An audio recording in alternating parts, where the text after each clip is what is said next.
Thanks a lot. Yeah, we are going to move to the last speaker of the first panel.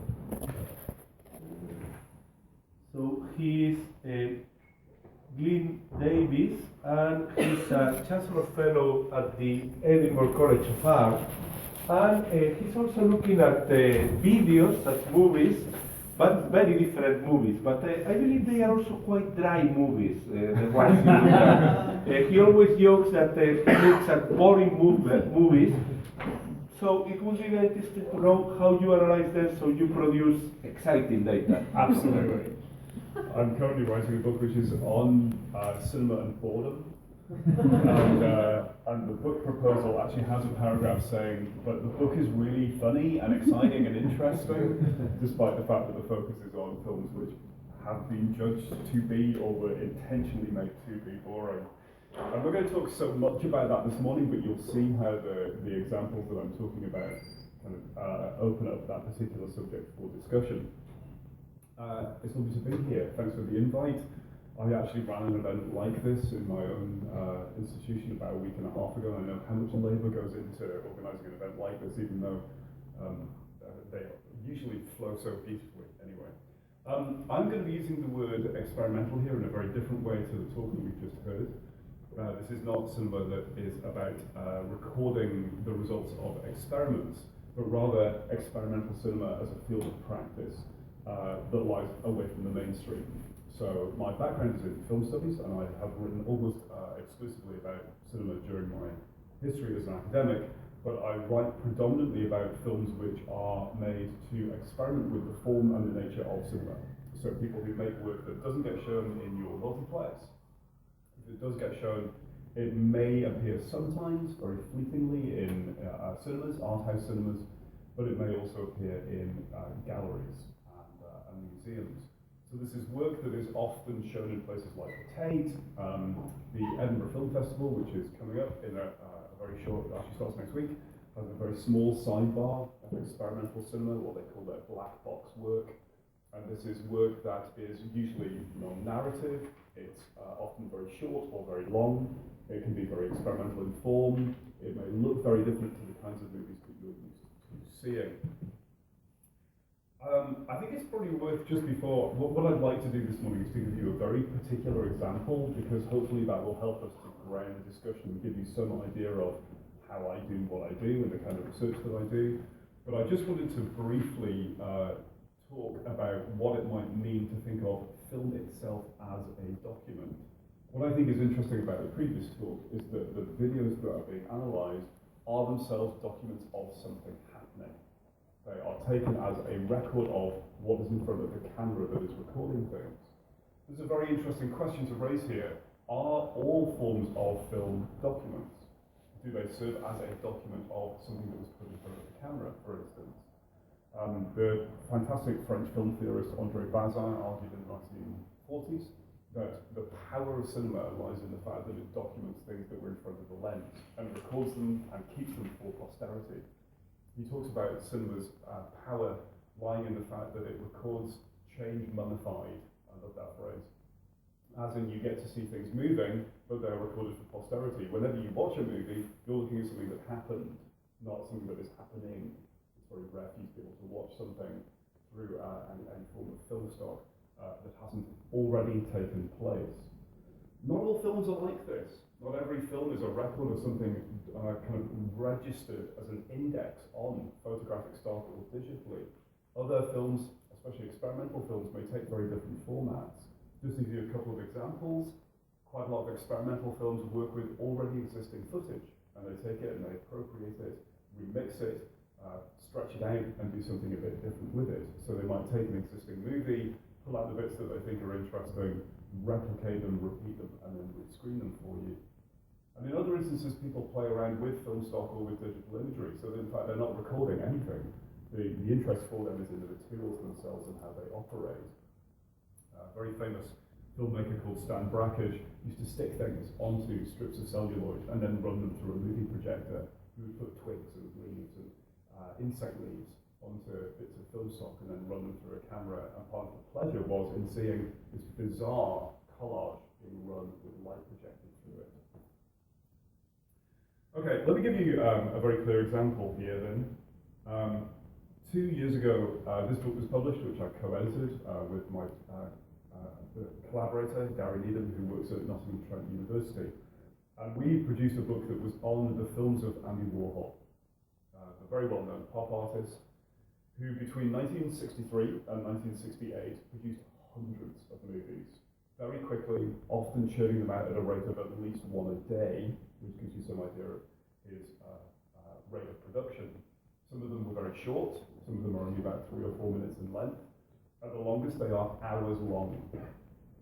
And we went into this whole project having an interest in this artist and an interest in some of his films, but certainly realizing that as researchers, we would need to get to know a much broader array of his films. These movies are in an interesting situation for us as researchers. In 1972, Warhol took all of his movies out of circulation for a variety of different reasons, which I won't go into. Following his death in 1987, they began to come out of the archives. But the first thing that people noticed was they were in really bad nick and they needed to be fixed. So there was a very slow process of digitization and, well, actually not digitization at that point, but of mending them, of preservation, conservation, and then a beginning, a start of distribution. It started to happen quite quickly. In 1988, there was an exhibition at the Whitney Museum in New York of 20, the first 20 films that they had preserved, and said, right, you can now have a look at these films and see how these are. But as you can imagine, if somebody has made hundreds of films, that process is still ongoing. There are still films by this director that nobody has seen, that are still sitting in film cans, and only now are still going through a process of being taken out of the vaults, looked at, working out, can they be mended, can we fix these in some way? There's a woman called Claire Henry who works at the Whitney Museum in New York, who runs the Andy Warhol Film Project, and this is her job. She looks after the digging out of the movies, the preservation of them, and then possibly their future screening. She's seen things that nobody else has seen, except maybe a few people during the 1960s when these films were first made. So as you can imagine, the process of working on this body of movies for this book was not only A, very time consuming, if we wanted to see all of these films or as many as we could do, but also B, quite hard, because we had to track down where some of them were. Warhol's films are not seen that easily. Firstly, they don't get shown in your local cinema. You can't buy any of them on DVD. You could actually, that's not true. You can get hold of a very small number of his screen tests, each of which is about 3 or 4 minutes long. You can get 14 of those on a DVD that was released by the Warhol Museum. There are several films which circulate in bootleg copies on an Italian label, which are knockoffs. They're not in great nick. So if you watch them, you're really seeing a bit of a shady version of the films as they were released. But in fact, if you want to see these, you either need to go to an institution that has rented a preserved film print and see them as they are screened at a cinema, or you need to make a trip to an archive to sit and watch them. Okay? I'll talk about those archives in just a minute, because I'll give you some idea of what that experience is like. My co-editor and I thought, right, we need to get a pretty comprehensive sense of these films and what they are and what they involve. And we didn't exactly divide them between us, but we have very different tastes. And we decided that we would split the films up as much as we could, and we would make trips to the archives to watch as many of these films as we could. Some of them were in New York. You can watch them on film prints in New York. And a lot of the others are in Pittsburgh, in the Andy Warhol Museum, where a lot of them have been transferred to VHS tape. As the museum there thinks that VHS tape is the hardiest format for you to watch these things on. Now, I don't know about you guys, I'm not a huge fan of VHS tapes, and some of these tapes are not in particularly good condition, but the museum is still convinced that this is the best way for you to see them. And what they will do is, they will say to you, what would you like to watch? You go to a cupboard, they give you a big pile of cassette tapes, and then they put you in a room for a while, and just say, let us know how you're getting on, if you need any assistance, or if you need a break. So I've spent weeks in this institution, just me and my notebook and a whole pile of VHS tapes, working my way through that material and trying them out. Now, here's a challenge that we faced, which I really wanted to raise for you, which is this.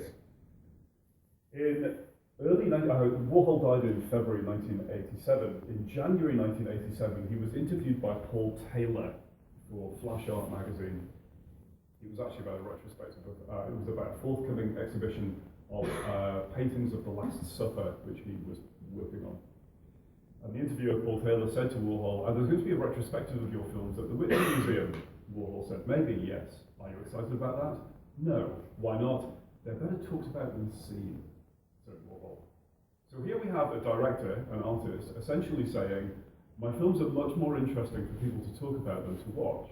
The experience of sitting through them, in other words, is quite dull. And actually, talking about the concepts that lie behind them might be more interesting. Here's a great example for you. Possibly one of Andy Warhol's best known movies. He made a film called Empire in 1964, which was shot over the course of one night from the building opposite the Empire State Building.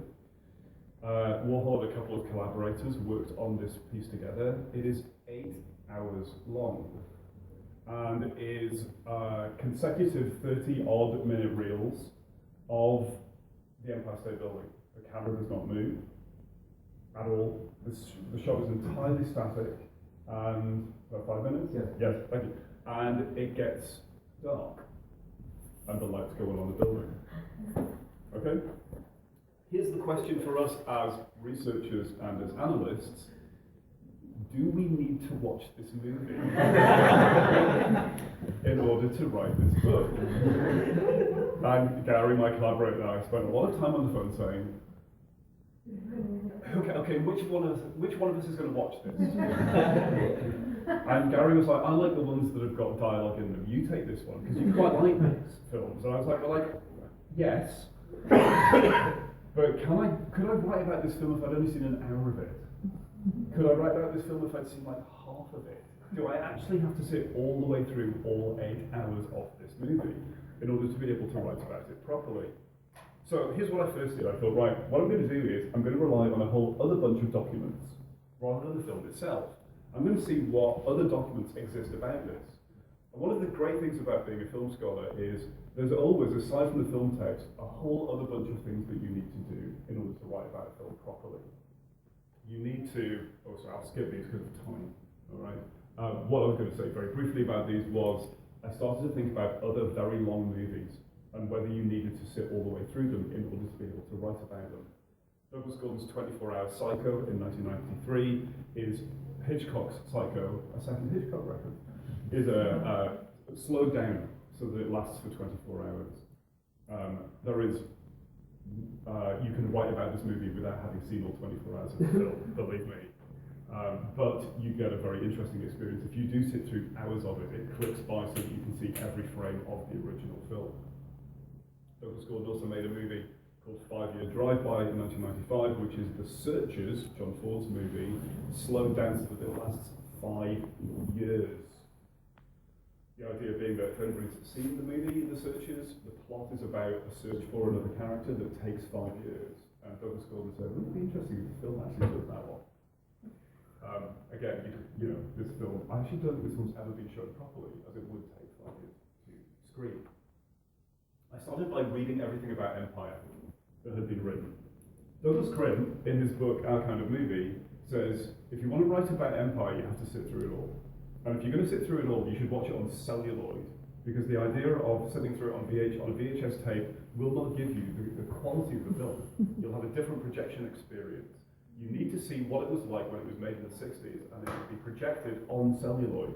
So you need to actually sit there in an auditorium for 8 hours and watch the film. Justin Reynolds says, no you don't. He actually says, this film was designed to be furniture.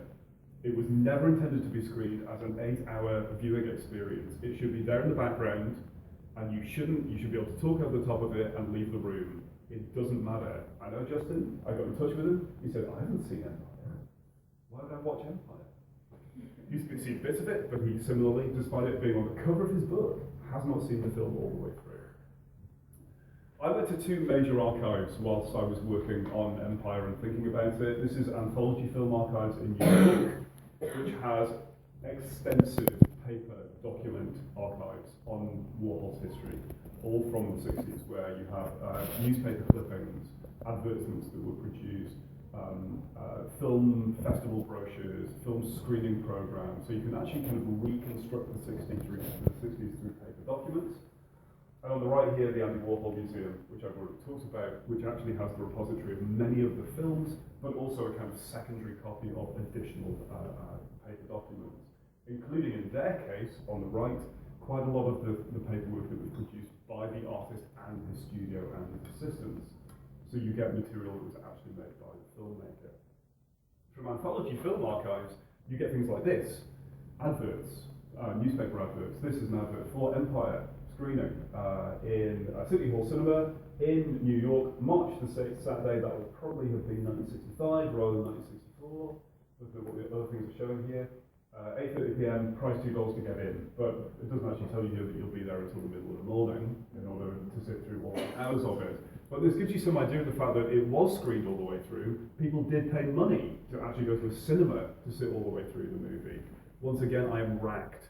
Should I be watching this film all the way through? Is it really necessary? And then this is the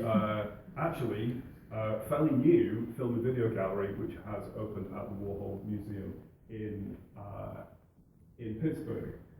In here, you can see the films as they are being digitized, and they are made available to you through touch screens to sit through a great deal of them. There's still only a very small percentage of Andy Warhol's movies available for you to screen in here, but in this space, you can watch all 8 hours of Empire should you choose to. You're not seeing it on celluloid, you're seeing it in digital form.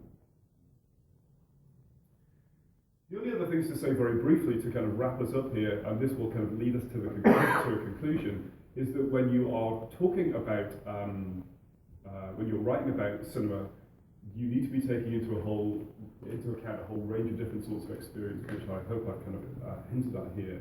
The production process, how something was made, what the intentions of the makers were when they were making it, how it was distributed, where it was exhibited, possibly where it has been exhibited subsequently, how it's been received, so what other people have written about it over the course of its time, but then also what it actually contains. What's its form? What's its content? What does it look like? And what does it sound like? I'll stop there. Thank you. So, yeah, maybe we've got time for 1 or 2 questions for Glyn, and then we'll open the floor for general discussion. Did Andy Warhol explain what was his aim? Was it a reflection about, for the Empire movie, was it a reflection about time? Or did he have like an aim? Was it yeah? That's a really good question. I was recently doing some work for the Tate Gallery, and they were I was writing some brief descriptions of works by Andy Warhol for their website. And they came to me with the same question, and they said, what was Warhol's intention? What was his aim when he was doing this work? And one of the most difficult things about working with this artist is he never said at any point what his intention was with any piece of work that he made. And if he ever fleetingly alluded to it, then he would contradict himself later on. He didn't say a great deal about Empire. There was actually, on the night that they were making the movie, there was an audio recording of the filmmakers. The film's silent, by the way, I should have also said that, so there's no sound. But there was a recording made of the filmmakers having a discussion about what they were doing. And it's kind of funny and very offhand, and they're having a bit of a laugh. But there are some quite interesting observations in what it is that they're doing. He talks about it being about celebrity. He says, I think this building is a star, and that's why we are kind of giving it its status. It's interesting to think back to 1964 when the Empire State Building was the biggest building in New York. It was the tallest one. It was before the building of the World Trade Center. And obviously, after the destruction of the World Trade Center, it was the tallest building in New York again. So it was it was a marker of New York's status and its architectural grandeur. But he didn't explicitly say that in so many words. Yes. Thinking about what Andy Warhol said, that these films are better taught than Yeah. and this thinking about are they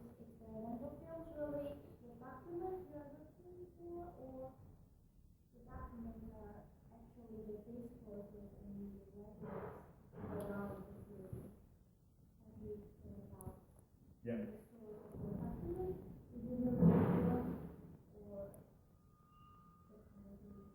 Yes, no, absolutely. I think for anybody that writes about cinema, the film itself and the experience of consuming it or experience of viewing it has to always be your primary document. You need to be able to talk about the thing itself in order to be able to kind of pull it apart, to say what it looks like, to say what the content of it is, and to also say what the experience of sitting through this particular text is. The film itself is always your primary source. It's always the first document that you want to have a look at. The reason that I've chosen this one is it does raise a really fascinating question for us as researchers and as theorists and as historians. If the author themselves is saying to you, you don't need to sit all the way through this, do you take them at their word or do you not? If you're a rigorous researcher, do you actually force yourself to sit all the way through this? Or can you actually take their word as gospel and use all the secondary material around what other people have said, things that have been written about it, and all of the paperwork that proliferated around its production as your key documents? It's always worth bearing in mind that this guy was keen to undermine his own process. That Warhol liked a good joke, he liked to wind people up, and it's very difficult to tell with that final interview whether he was being serious or not, or whether just on the spur of the moment he thought, wouldn't it be funny if I said you could just talk about this film and you don't actually need to watch it. Okay, so what I suggest now, I'm going to call Mike and Natalie, if you could sit here, and we can start like asking a few general questions or comments that, have been interlinked things of the three talks that we've been listening to. We yes. stay up, no? Well, whatever you prefer, you can sit down as well. You know, yeah, there's another chair there. Okay, yes. Please. Okay, so I thought there was a few overlaps. Some of the things I thought was interesting was I come originally from philosophy, and in this text itself, as a text, so that one text helps you make sense. I mean, if you look at some studies on Kant, it's literally a paragraph, and you just look at that paragraph in great detail. Whereas I think what's going on in verse 2 talks was a lot about extracting something from the text and taking it away, or taking it from the document. And with the last book, I found there was more similarity between how you understand the film and how I've understood the text in the past, because it's kind of the death of the author type issue, right? So Warhol actually tries to kill himself in some way. So so I saw them as quite, in a way, quite different processes really, and quite different understandings of the text. In the first two, weirdly, they were so different, and the last one. There's a certain process of very close analysis that happens in a lot of film studies, where you can have people talking at great length, often supported by a whole range of kind of theoretical texts or arguments that have been written elsewhere, where they'll be looking at something very closely. And in that sense, there's a very close relationship to how philosophy operates. I've got a PhD student at the minute who's writing about a film by Agnes Martin, which is only about 90 minutes long, and she's written an entire chapter of her PhD on about 4 frames of the movie, where the screen goes red. And she was like, why does nobody notice that this screen goes red here? And I was like, well, it's a really interesting moment. And she has built an entire chapter out of those 4 frames. But it's fascinating, and actually, she's then talked about those in relation to the rest of the film and how it operates. Being able to kind of identify the smallest bit of what is happening in the individual texts themselves can be of great significance. I mean, with regards to the extraction, the kind of taken away from the text. Well, no, I fully agree. I mean, it's our document. It's where the truth, let's say, they are true, or it's we want to extract information that is contained in the document. And extract in the sense that we believe, we assume that the information we want, we need. So for me, your ignorance, for you trading, you assume that these documents relate some truth, or at least Yeah, or Yeah. at least the information you want. We will compare. I will have controls. You will have controls. But these documents contain information we want to have. Whereas the movie of Andy Warhol, maybe the message or what you want to extract is what was in the brain of Andy Warhol, maybe, or what was in the brain of all the people at that time that discovered the new technology, a movie, and experienced the cinema, and maybe at that time it was great and fancy to go to the cinema for a whole evening looking at nothing because it's cool or it's new and it has never been done before. Or this type of proof, or maybe, so in that sense. So I think in a way there's similarity between all of our, it might be that the sources relating to the film itself are probably more comparable to what we're looking at, in the sense that you have, that is where you can extract the information from all the, the reviews and the whatever, and all the other studies of them, whereas the film itself is it's more sort of it's perception, I suppose, where each of our individual documents you can glean that sort of quantitative information from that.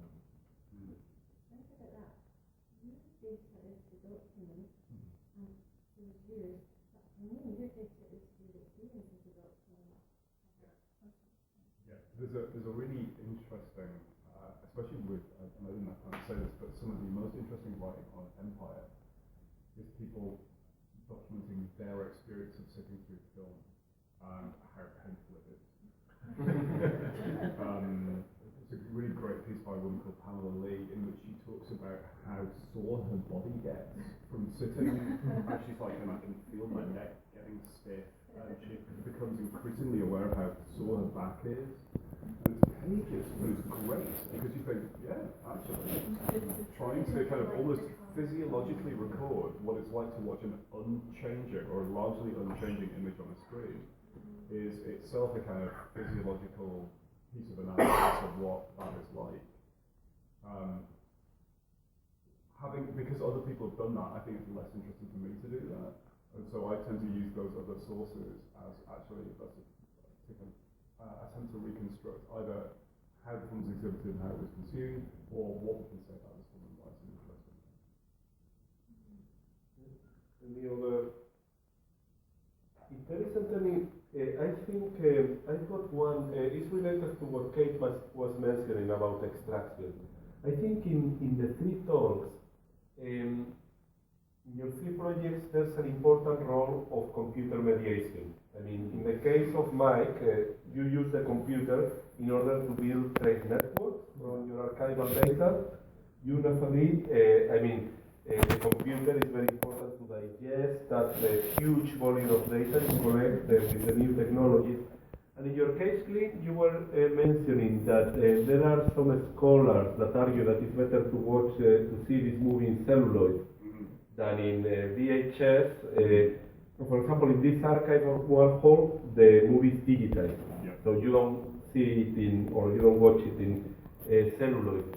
I wanted to ask you to what extent you are aware of what the computer is doing, so how it's moving from one data to another, and what you gain, but also what you lose in that process. Or to what extent the algorithms are becoming so powerful that you just press a button and look at what the computer displays.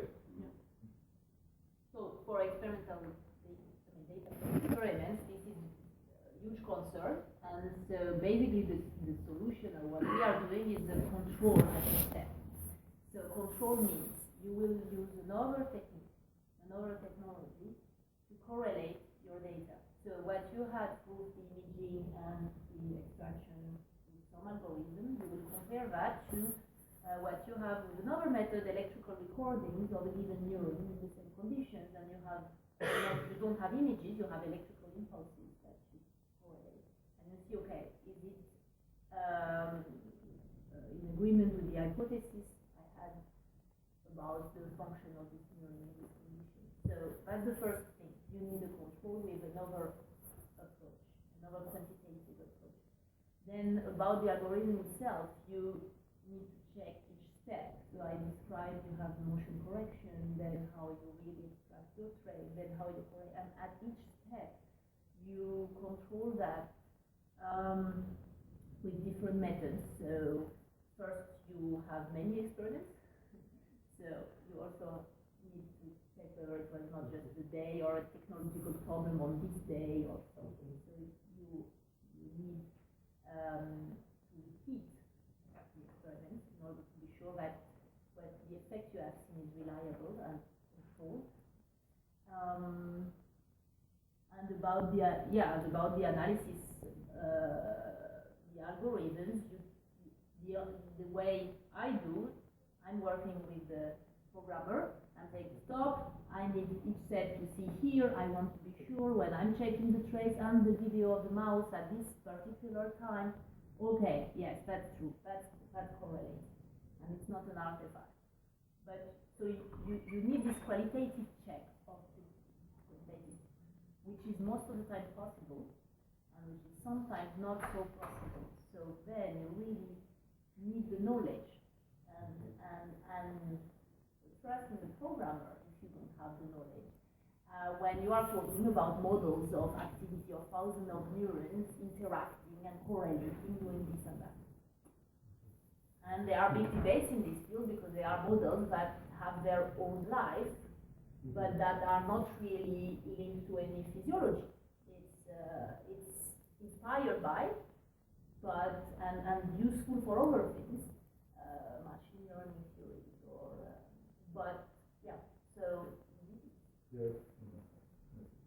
Yeah, in a way, similar challenges. I mean, I suppose more with us is the actual just the limitations of the data on a very basic level. I mean, it'd be great to do all this sort of quantitative analysis of shipping of goods and things like that, but just the survival rate of the archives, then there's so much is missed out. What about people who never recorded information? All the people who were doing illegal trade, who didn't obviously record it with a notary or with in the Vatican or anything like that. So there is, I think, that sometimes the danger, I think, from perhaps from medieval history, is sort of relying on very sort of strict quantitative analysis of the data set, which is not necessarily very representative anyway. And I suppose it's still worthwhile, you just have to understand that. But I think, it's sort of trying to just appreciate that you're only getting a very small snapshot, and then you always have the problem of not knowing, being able to have a sort of wider picture, or not knowing the amount of information that you're missing out, and sometimes losing sight of the sort of the human stories as well, so the individual anecdotes and snippets of information which make those sources quite interesting, which I think, just computer analysis and it won't necessarily pick out as in that.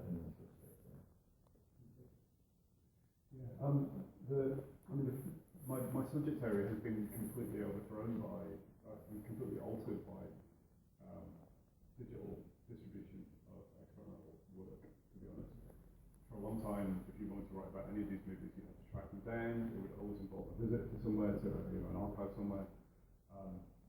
YouTube has transformed that in that a great deal of material will now circulate online, sometimes not in the best condition, so really you're only looking at these as partial copies, or copies that are going to be a bit, the bit rates will be too slow, or be in bad condition. But the fact that you can even watch some of these films in a kind of a degraded version means that at least you've got them there as a reference version before you might see them somewhere else. There are still vast amounts of experimental films that you can't find anywhere online at all. Last year, the Warhol Archive has announced that they are planning to digitize everything that he ever made, but it's going to take years. And there was no indication of what the end of that process will be. So will they then be made available for people to rent and to watch in some way there? Or does it just mean that they will have digital copies that they can distribute much more easily than the celluloid stock that they've been working with previously?